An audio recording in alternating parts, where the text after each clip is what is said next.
Hello everybody, and thank you for tuning in to the weekly report. The best way to protect U.S. troops in Syria.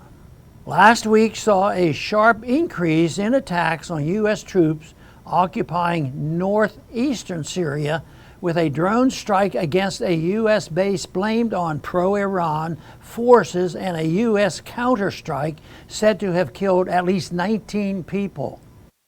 After the U.S. retaliation, another strike by pro-Iran forces hit a number of U.S. sites in Syria.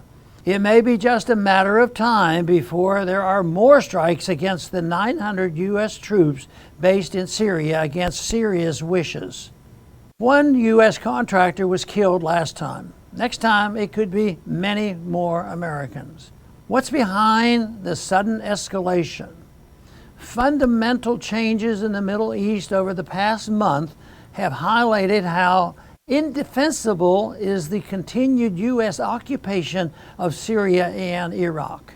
Take, for example, the recent historic mending of relations between former arch-enemies Saudi Arabia and Iran, which was brokered by Washington's own arch-enemy, China.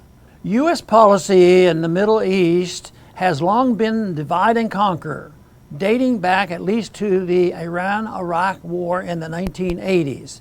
U.S. switching sides in that war guaranteed that the maximum amount of blood was spilled and that the simmering hatreds would continue to prevent any kind of lasting peace. Then the U.S. invaded Iraq 20 years ago and turned Iraq into an Iranian ally. That's neocon foreign policy for you, a 100% failure rate. So this month, China, which is interested in creating a regional transportation corridor that would include Iran, came in and instead of bombing, invaded and occupying. Washington's modus operandi actually brokered the restoration of diplomatic relations between Saudi Arabia and Iran. Republicans and Democrats in the U.S. both love to attack China, but China has achieved what the U.S. has resisted for years: peace in the region. Should we be surprised that the continued U.S. occupation is not welcome in the Middle East?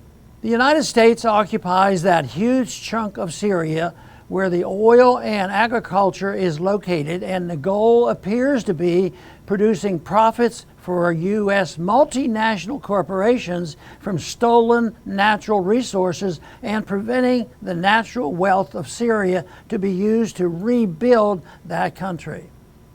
Is it any wonder why the U.S. is so unpopular in the Middle East? How hypocritical is it that the Biden administration has spent $100 billion of our dollars to expel Russia from occupying proportionally less territory in Ukraine than Washington occupies in Syria? And Washington claims to stand for the international rules-based order, while they decimated an Iraq and Afghanistan that did not attack us, and before that a Serbia that could not have threatened to us if it wanted to. The end of the U.S. occupation of the Middle East is upon us, and the sooner we realize that the better. We have no business meddling in their politics, occupying their territory, and stealing their resources. Americans joined the U.S. military to defend the United States against all enemies, foreign and domestic. Yet they have been manipulated by corrupt D.C. officials into occupying foreign lands and stealing their oil. Maybe this is why the U.S. military cannot meet its recruitment goals. Here's an easy way to protect U.S. forces in Syria from further Iran-allied attacks. Bring them home tomorrow. Do not wait another day. Thanks for listening.